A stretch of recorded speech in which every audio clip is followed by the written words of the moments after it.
irrespective of their tradition, whether they're Jewish, Christian, or Muslim, they're going to have a lot of shared terms and similarities. And so he was able to see very clearly what the creed of Imam Tahawi was.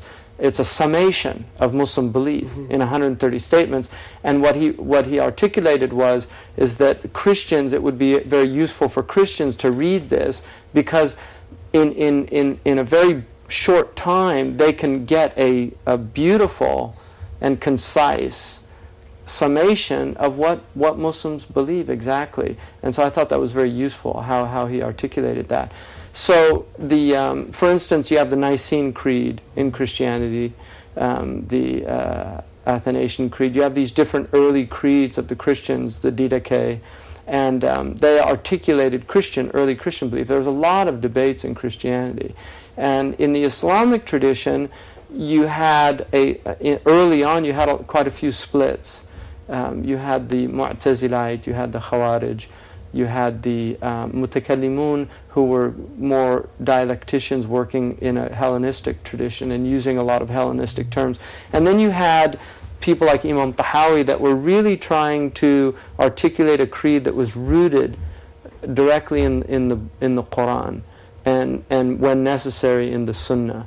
But because the Sunnah is divided into solitary transmissions, what are called ahad hadith, and then mutawatir, which are multiply transmitted hadiths. The creed generally was taken only from mutawatir, which are quite few, they're not that many.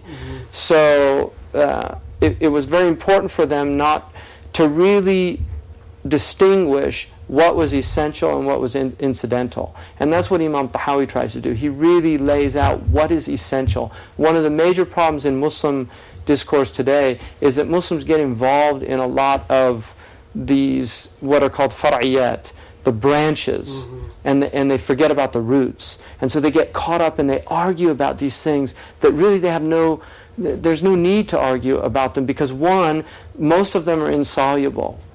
We just don't have answers for them. And that's why the best position is Allahu A'lam.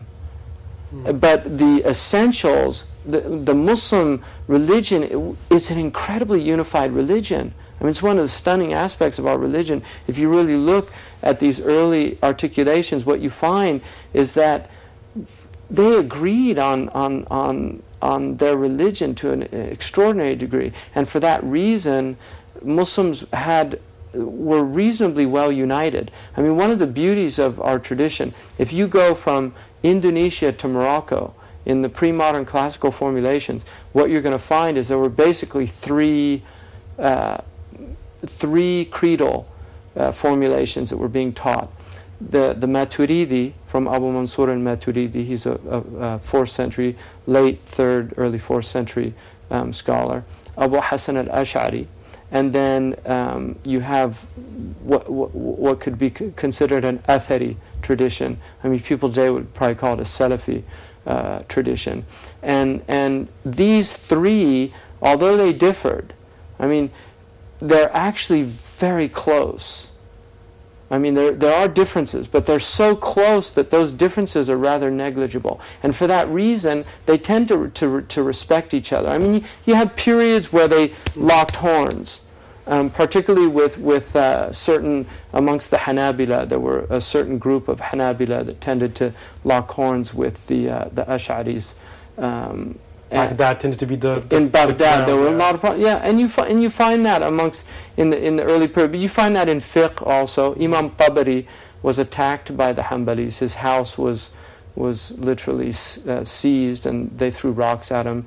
You have those problems, but and the Hanbalis tended to incline towards a very rigid doctrine in which they did not allow for any speculative discourse about God. And they did that because they wanted to preserve some. They didn't want people to venture in to areas that were the unknown. Yeah. But the other scholars felt, look, we're being confronted with materialists, with the Qadariyya, determinists, with rationalists, all these different groups. They're throwing this stuff at us. And if we don't respond, if we don't use our knowledge to respond to these obfuscations, shubuhat, these doubtful matters, then we're jeopardizing our faith. We're jeopardizing people's faith. Now, one of the problems today, we have young Muslims that go to university, they study evolution, they study dialectical materialism,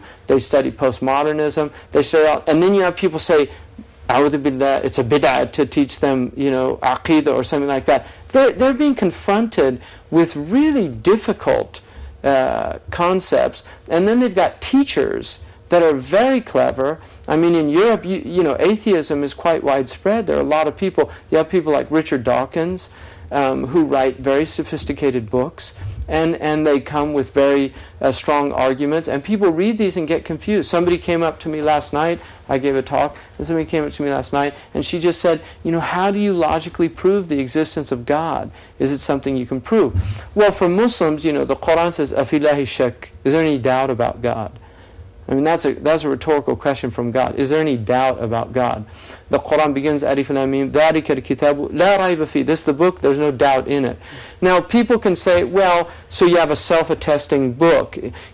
I believe in God. Why? Because the Quran says for me to believe in God. Well, how do you know the Quran's true? Because God says it's true. Well, how do you know? Where does He say that? In the Quran. So you get into this circular reasoning, and people outside of the faith, they deem it ridiculous or absurd. Because of that, in the Islamic tradition, you had a natural theology develop. There was an attempt to root theology in something outside of revelation so that people could have a firm grasp of belief in a way that was not self-attesting, that it didn't have, the proof wasn't within the very thing that you were trying to prove. Mm-hmm. So that was one attempt. There were two other very interesting attempts. One was to prove the miraculous nature of the Quran, which is called I'jaz al-Quran. And that was done in several ways. One of them was the linguistic nature of the Quran. Al-Baqallani focused on that. Of late, you've had certain scientific aspects, I'jaz al-Ilmi, I'jaz al-Adadi, the numerical miracles of the Quran. The other was what was called Dalail al-Nubuwwah, and that's the one I find more interesting. Dalail al-Nubuwwah is to prove the inherent nature of the prophet, that the prophet himself came with certain proofs. Once you establish those proofs, to deny the prophet was basically just kufr. It was a type of rejection of a truth that was so evident. And some of those were done through his predictions. I mean, for instance, I was telling my brother the other day, there's a hadith that the end of time won't come until a man's shoe talks to him. Now, when I first read that hadith, it just sounded so far-fetched to me. It really sounded strange as a hadith. I mean, I admit that. When I read it, I was thinking, why would anybody have a shoe that talked? Although, I'm living in an age of miracles and wonders. Interesting times. Yeah, no, it is. It's the boy in the bubble and the baby with the baboon heart, right? It's very odd time.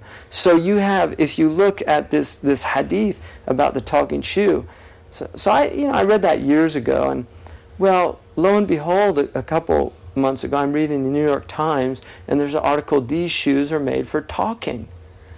And the article was about Nike produced a shoe now that tells you in a digital voice, you can ask it, how far have you walked? And it'll tell you in a digital voice, you have walked 2.5 miles. So when I told my brother that, he said, that's prophecy, right? He's a lawyer. I mean, lawyers, they deal in evidence, right? He just said to me, that's prophecy, to see that. The Prophet ﷺ predicted a fire near Medina that he said would be so great that it would illumine the necks of camels in Busra, which is on the border of Syria and Saudi Arabia today.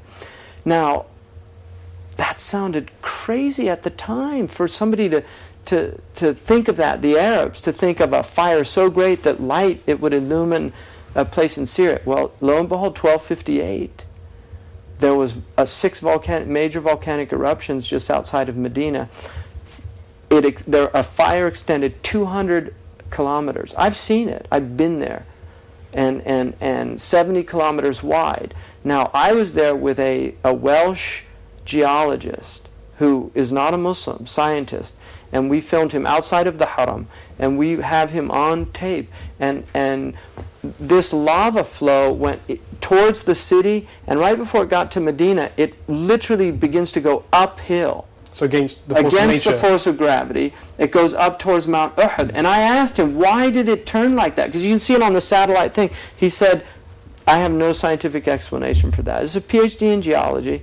I have no scientific explanation. He said, I heard people prayed, and I guess their prayers got answered. And then I asked him, how far would have this light been seen? He said, this was massive. It would have been seen probably to the borders of Iraq. I mean, that's what